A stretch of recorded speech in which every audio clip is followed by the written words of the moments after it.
ዮሐንስ ወንጌል ምዕራፍ 14 ቁጥር 6 ላይ ኢየሱስ ምን አለ? እኔ እውነትን ሕይወትን ነኝ፣ በእኔ በኩል ካልሆነ በስተቀር ወደ አብ የሚመጣ ማንም የለም። በዚህ ሰውነት በኩል ነው አብን የምታገኙት እንጂ ከዚህ ሰውነት ውጭ አብን አታገኙትም አለ። መሀል ማን ገባ? ሰውነት ገባ።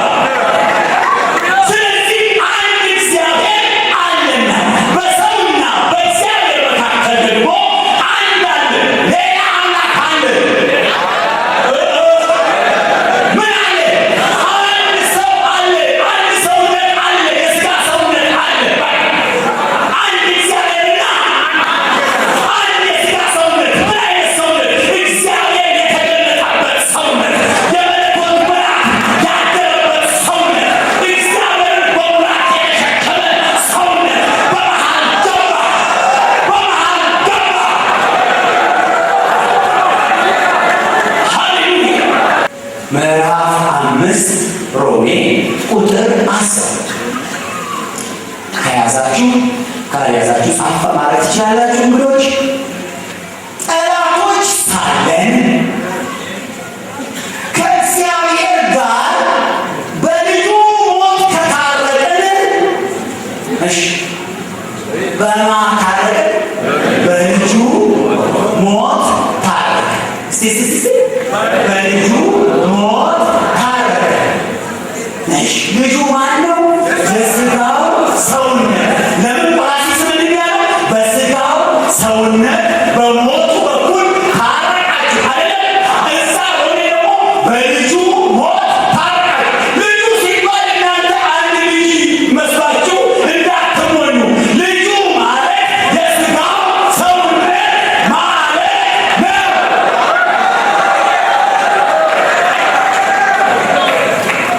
ልጁ አባትና ልጅ እኛና ልጆቻችን እንደምንሆነው እያሰብን ነው። ኢየሱስ ክርስቶስ ወይም እግዚአብሔር ልጁ የሚባልለት ማን ነው? የራሱ የሥጋው ሰውነት ምን ይባላል? ልጁ ይባላል። ምን ይባላል? ልጁ ይባላል።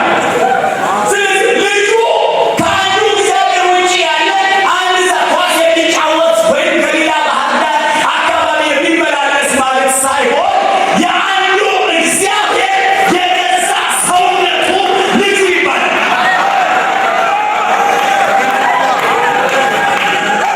ስለዚህ አያችሁ፣ ተመስገን ጌታ። አንድ እግዚአብሔር አለ። በእግዚአብሔርና በሰው መካከል ደግሞ አንድ የገባ ነገር አለ። ሊሞት የሚችል ደምና ሥጋ ያለው ደሙን ሊያፈስ የሚችል ከዛ ሰውነት ውሃ ሊወጣ የሚችል ለኃጢአተኞች መታጠቢያ ሊሆን ሊወጣ የሚችል ነገር እግዚአብሔር ደርቦ መጣ። ያለው መሃል ገባ የሚባልለት እንጂ ሌላ እግዚአብሔር አይደለም። የለም። ሰማችሁ? የለም። ከነጭራሹ የለም። እውነት የለም። መጽሐፍ ቅዱስ አያውቀውም። የለም። እግዚአብሔር ምን አለ መሰላችሁ? በኢሳይያስ ምዕራፍ 44 ላይ ሲናገር እኔ እግዚአብሔር ነኝ፣ እኔ ፊተኛው እኔ ኋለኛ ነኝ፣ ከእኔ በቀር ሌላ አምላክ የለም። ይነሳና ይጥራ ይናገር፣ ከእኔ በቀር ሌላ አምላክ አለን? ማንንም አላውቅም። እሱ ማያውቀውን አንተም አትወቅ። ስንት አምላክ አለ? ሌላስ ምን ታውቃለህ? ሌላስ ምን ታውቃለህ? ከአምላክ ጋር ሌላ ምን ታውቃለህ? እሱ የተገለጠበት ሰውነት። ስለዚህ አንድ እግዚአብሔርና አንድ እግዚአብሔር የተገለጠበት ሰውነት አለ።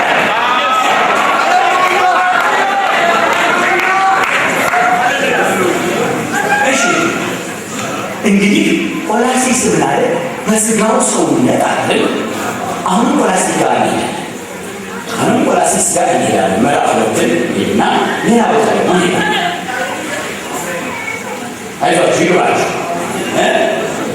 አሁን መንፈስ ቅዱስ ምናምን እንደዚህ በምናምን ሶስት አይደለም። እሱ ተፈተው። እሺ እዚህ ጋር ነው። እዚህ መጽሐፍ ቅዱስ ስፍራ ነው።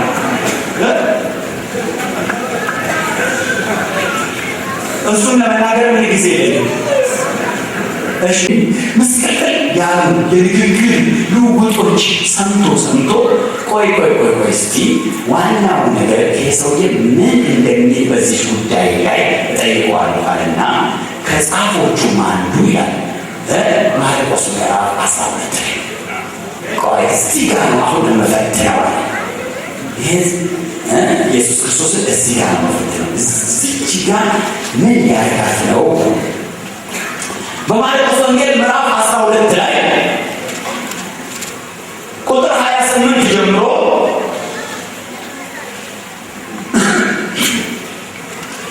ከጻፎቹም አንዱ ቀርቦ ሲከራከሩ ሰማና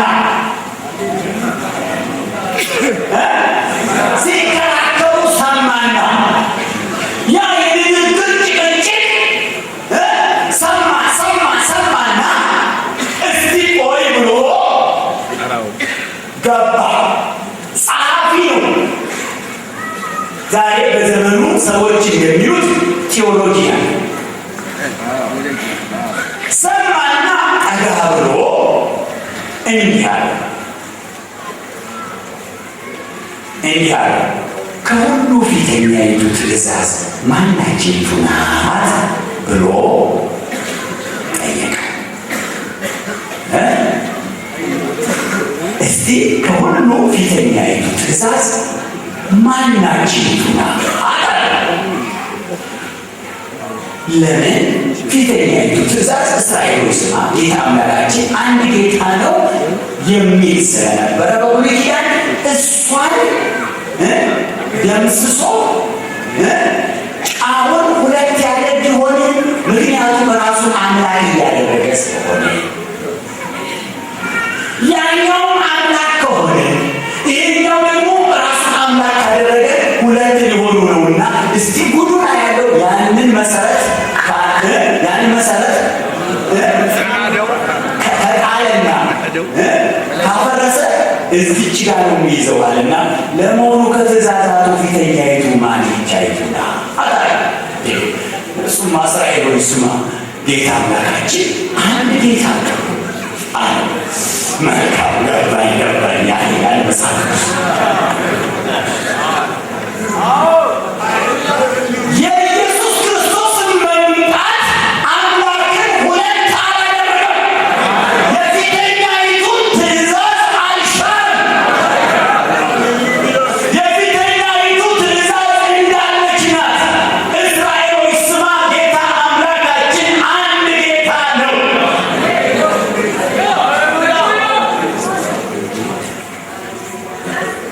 አብ ወልድ መንፈስ ቅዱስ ካልገባ በመጽሐፍ ቅዱስ እንዲገባ ይሁን እንጂ የአብ ወልድ መንፈስ ቅዱስን ምንነት አለመረዳት አምላክ እንዳያስለውጥ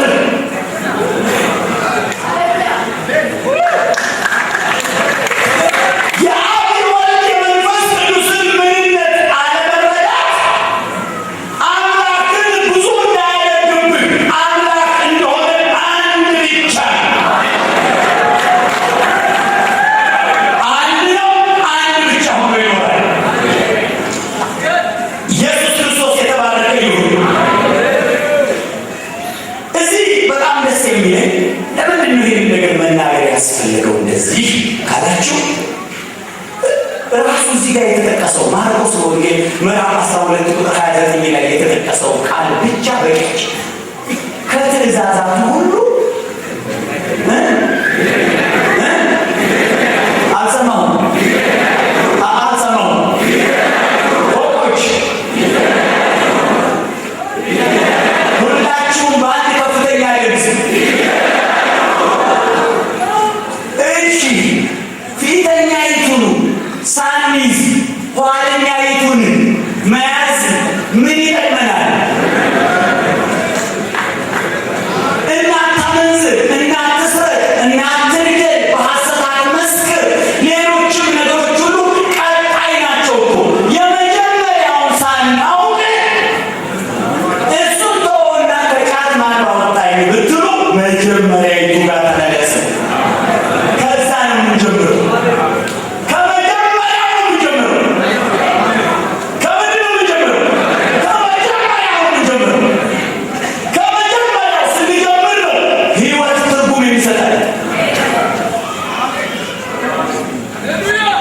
ይባላል።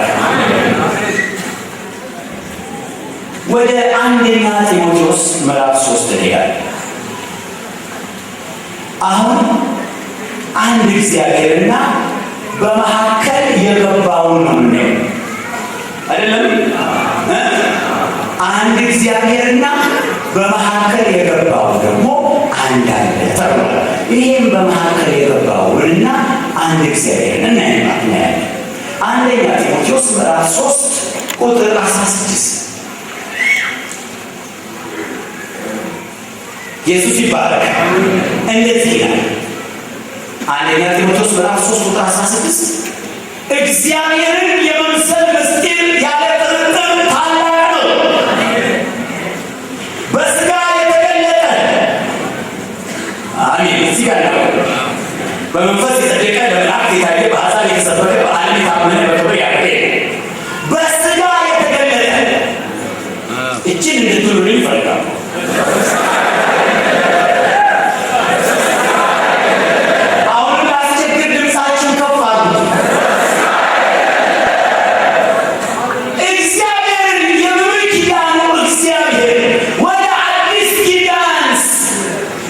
ሲሸጋገር ወደ አዲስ በአዲስ ኪዳን ሲመጣ መሀል የገባ አንድ ነገር አለ።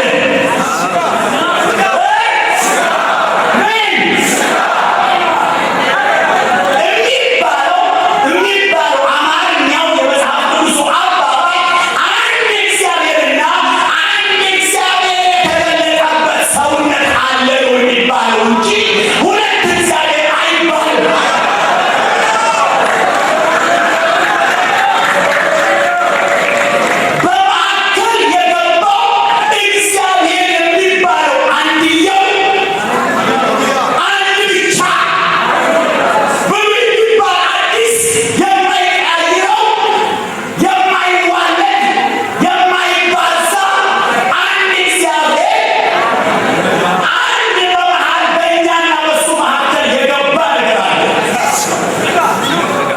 የሥጋ ሰውነት ነው። ስለዚህ መጽሐፍ ቅዱሳችን እነዚህ ሁለት ነገሮች በትክክል እንድናውቅ እና እንድናመልከው ነው የሚፈልገው። ምን አንድ እግዚአብሔር አለና አንድ እግዚአብሔር አለ ብለን ብቻ ዝም ብለን ቁጭ ካልን አደጋውን ነግራችሁ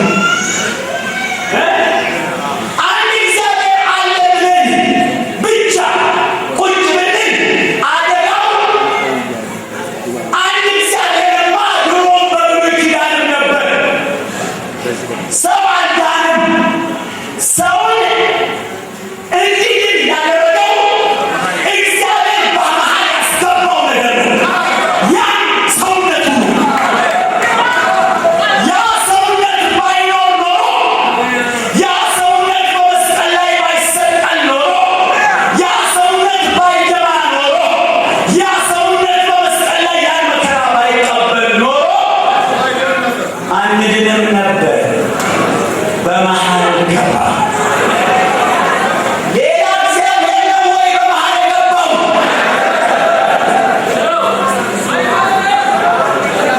የሥጋ ሰውነት በሉስ ድገሙት። ጮክ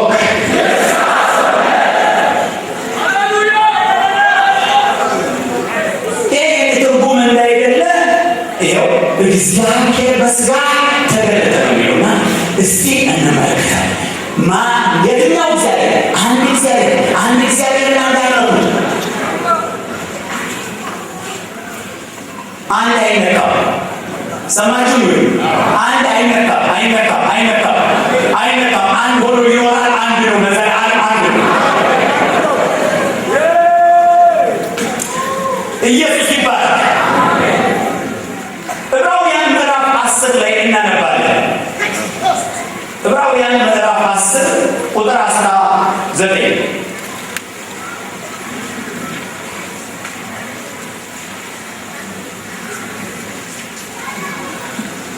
ምዕራፍ 10 ቁጥር 19 ዕብራውያን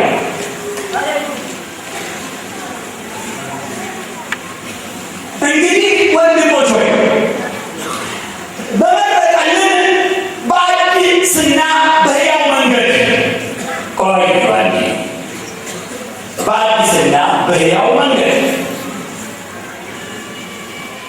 እስቲ ይሄንን ስታስቡ መንገድ ሲባል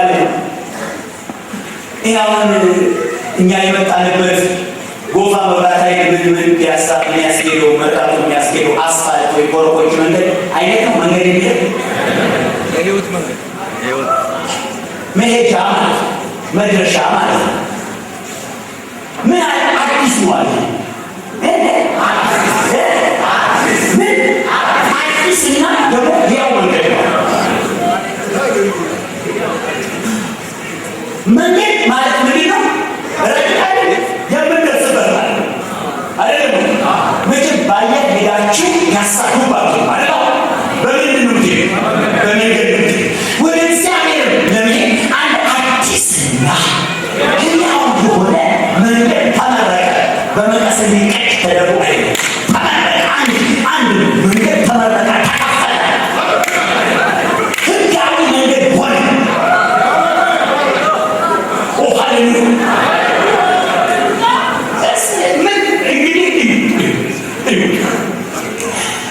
እንግዲህ ወንድሞች በመረቃለን በአዲስና በሕያው መንገድ ወደ ቅድስት በኢየሱስ ደም በመጋረጃው ማለት በስጋው በኩል እጅን ካላላችሁ እኔ ቀየማል። በስጋው በኩል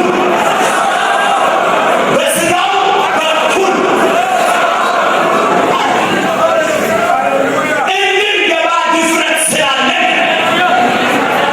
አሁን ሰው በምን በኩል እግዚአብሔርን እንዲያገኝ ሆነ? በስጋው በኩል። ይሄ ደግሞ እግዚአብሔር ድሮ ስጋ ነበረው ወይ? አልነበረውም። ስለዚህ እግዚአብሔር በስጋ ሲገለጥ ነው የተመረቀ አዲስ መንገድ መጣ የተባለው። አዲስ መንገድ ሰውና እግዚአብሔር የሚገናኙት በምን በኩል ማለት በስጋው ሰውነት በኩል። ድሮ በብሉይ ኪዳን እግዚአብሔር ወደ ተራራ ይወርዳል፣ ተራራው ይጨሳል፣ አለቱ ይቀልጣል። ሰው እግዚአብሔርን አያይም። እሳት አይቶ ጉድ ብሎ ይሸሻል። ሰውን አላቀረበውም። ምን አለው? አሸሸው። እሳቱ ሲነድ፣ አለቱ ሲቀልጥ ሰው እንዳለ ሙሴ እዚህ ሰፈር እንዳይነድበት ብሎ አሁን ግን ምን አለ እግዚአብሔር በስጋ ተገለጠና አሁን ምን አለ? በመረቀልን በአዲስና በሕያው መንገድ ቆይ ወደ ቅድስት እንገባ ድፍረት። ያኔ ሽሽት ነበር። አሁንስ ምን ድፍረት?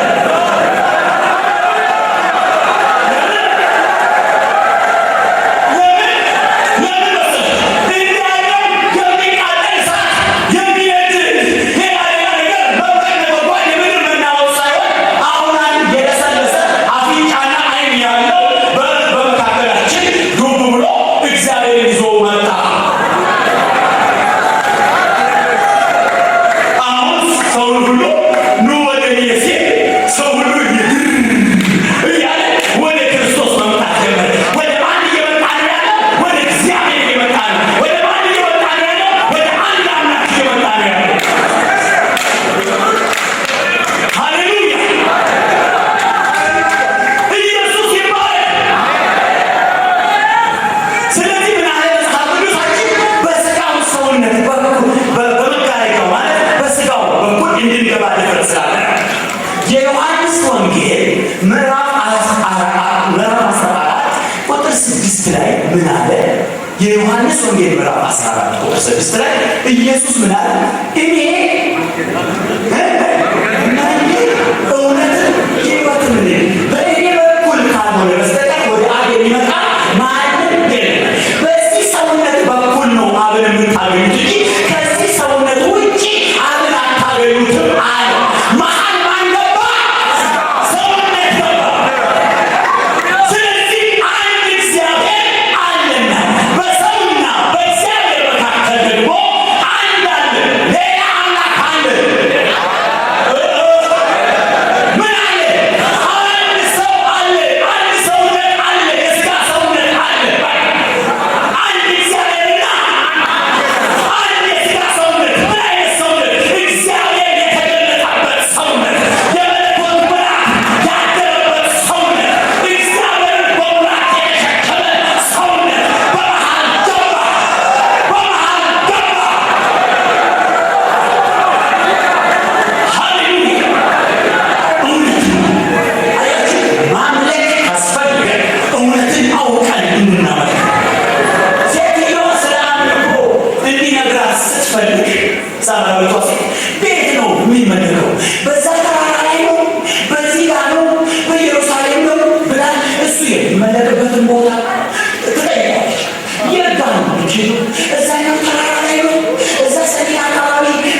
ሳስበው ኢየሱስ በዚህ በምድር ላይ በነበረበት ጊዜ የነበሩ ፈሪሳውያን፣ ሰዱቃውያን፣ ሌሎችም የተለያዩ አይነት ሰዎች የሚያስቡትና እግዚአብሔር ጋር ያለው ነገር ይላል። እነሱ የሚያስቡት አባት ያለ የእግዚአብሔር ልጅ ይላል ይላል። እሱ አንድ አጀንዳ ነበረው። እሱ ጋር ያለ አጀንዳ ምንድነው? ሰው እንዴት ነው ከእግዚአብሔር ጋር የሚታረቀው የሚለው ነገር ላይ እየሰራ እያለ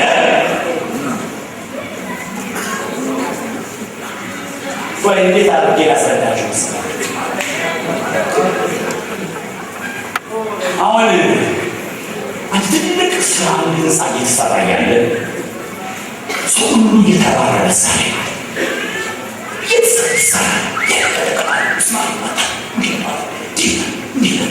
ናሳ እየተሳተፉ ያሉ ሰዎች አሉ። ስራ መቅበራችሁ ማለት ያለበት ነገር ነው ተብሎ ታስቦ እዛ ላይ እየተደረገ ያለ እዛ እንደዛ አይነት ስራ እየተከናወነ ያለ አድረጋ በቃ ተው በዛ እና እንደዛ እያለ እዚህ ጋር ሰዎች ተሰብስበው ያ ሰውዬ የሚመጣበት ምስማር ከመርካቶ ከሁሴን ቤት ነው የተገዛው ወይስ ከአብደላ ቤት ነው የተገዛው? አይደለም አብደላ ቤት ከሁሴን ብሎ ቢከራከሩ ሁለቱ ትልቅ ስራ እየተሰራ ያለ እሱ ስራ የተሰራበት ቦታ ላይ ገና ግርግር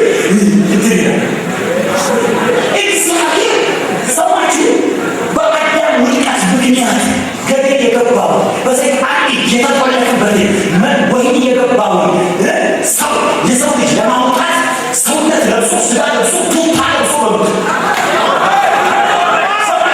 ቱታ ለብሶ ማንነቱን አጥፍቶ ለዛ ስራ በሚመቸው መልኩ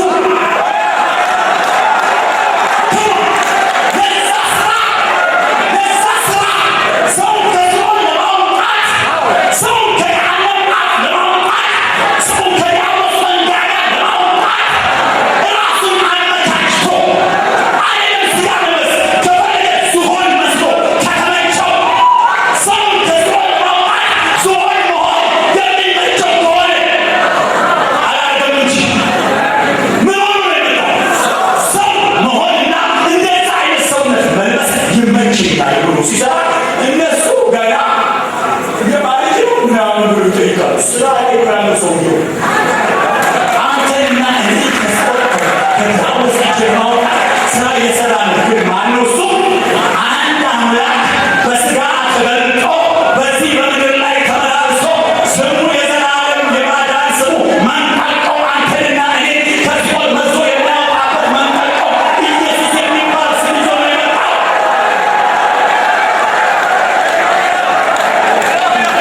ሃሌሉያ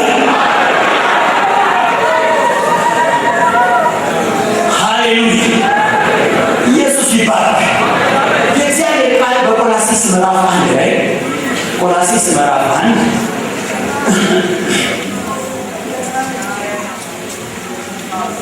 ቆላስይስ ምዕራፍ 1 ቁጥር 20 እስከ 22 20 እስከ 22 ምን ይላል? እግዚአብሔር ሙላት ሁሉ በእሱ እንዲሆን ሙላት ሁሉ ሙሉ እግዚአብሔር በእሱ እንዲሆን በእሱ በኩል በመስቀሉ ደም ሰላም አድርጎ በምድር ወይም በሰማያት ያሉትን ሁሉ ለራሱ እንዲያስታርቅ ፈቅዷልና እናንተንም ነውርና ነቀፋ የሌላችሁና ቅዱሳን አድርጎ በእሱ ፊት ያቀርባችሁ ዘንድ በፊት የተለያችሁትን ክፉ ስራችሁንም በማድረግ በሀሳባችሁ ጠላቶች የነበራችሁትን አሁን በስጋው ሰውነት በሞቱ በኩል አስታረቃቸው። በምኑ? በስጋው ሰውነት በሞቱ በኩል አስታረቃቸው። እስቲ በስጋው ሰውነት በሞቱ በኩል አስታረቃቸው። ድገሙት። በስጋው ሰውነት በሞቱ በኩል አስታረቃቸው። ጨምሩልኝ።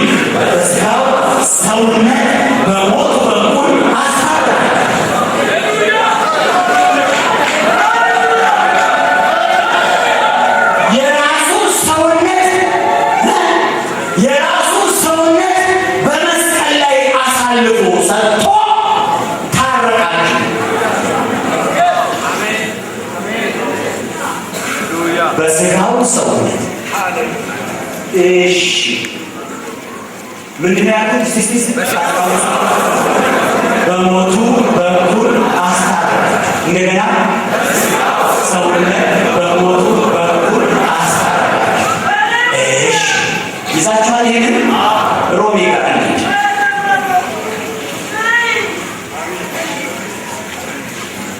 ምዕራፍ 5 ቁጥር 10 ምዕራፍ 5 ቁጥር 10 ምዕራፍ 5 ሮሜ ቁጥር 10 ከያዛችሁ ካልያዛችሁ ጻፍ ማለት ትችላላችሁ። እንግዶች ጠላቶች ሳለን ከእግዚአብሔር ጋር በልጁ ሞት ከታረቅን፣ እሺ በማን ታረቅን? በልጁ ሞት ታረቅን። በልጁ ሞት ታረቅን። እሺ ልጁ ማን ነው? የሥጋው ሰውነት። ለምን ጳራሲስ ምን ያለው? በሥጋው ሰውነት በሞቱ በኩል ታረቃችሁ አይደል? እዛ ሆነ ደግሞ በልጁ ሞት ታረቃችሁ። ልጁ ሲባል እናንተ አንድ ልጅ መስሏችሁ እንዳትሞኙ። ልጁ ማለት የሥጋው ሰውነት ማለት ነው።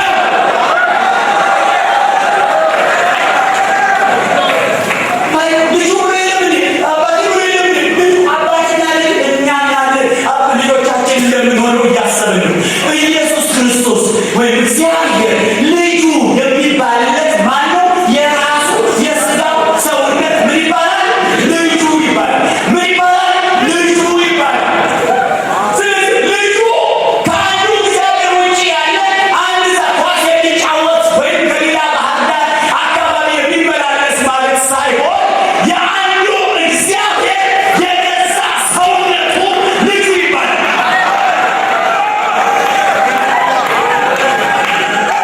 ስለዚህ አያችሁ፣ ተመስገን አንድ እግዚአብሔር አለ። በእግዚአብሔርና በሰው መካከል ደግሞ አንድ የገባ ነገር አለ። ሊሞት የሚችል ደምና ሥጋ ያለው ደሙን ሊያፈስ የሚችል ከዛ ሰውነት ውሃ ሊወጣ የሚችል ለኃጢአተኞች መታጠቢያ ሊሆን ሊወጣ የሚችል ነገር እግዚአብሔር ደርቦ መጣ። ያለው መሀል ገባ የሚባልበት እንጂ ሌላ እግዚአብሔር አይደለም። የለም። ሰማችሁ? የለም። ከነጭራሹ የለም። እውነት የለም። መጽሐፍ ቅዱስ አያውቀውም። የለም። እግዚአብሔር ምን አለ መሰላችሁ? በኢሳይያስ ምዕራፍ 44 ላይ ሲናገር እኔ እግዚአብሔር ነኝ፣ እኔ ፊተኛው እኔ ኋለኛ ነኝ፣ ከእኔ በቀር ሌላ አምላክ የለም። ይነሳና ይናገር፣ ከእኔ በቀር ሌላ አምላክ አለ? ማንም አላለም።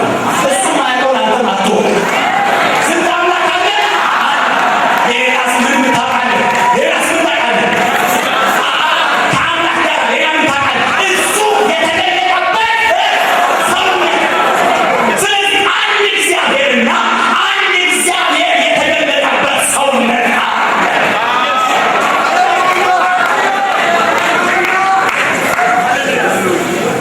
እሺ እንግዲህ ቆላስይስ ምን አለ? በሥጋው ሰውነት አለ። አሁን ቆላስይስ ጋር እንሄዳለን። አሁን ቆላስይስ ጋር እንሄዳለን። ምዕራፍ 2 እና ሌላ ቦታ ደግሞ እንሄዳለን። አይዟችሁ ይግባችሁ። አሁን መንፈስ ቅዱስ ምናምን እንደዚህ በምናምን ሶስት አይደለም። እሱ ተመርተው እሺ፣ እዚህ ጋር ነው። እዚህ መጽሐፍ ቅዱስ ስፍራ ነው።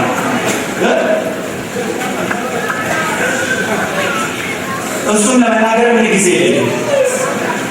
እሺ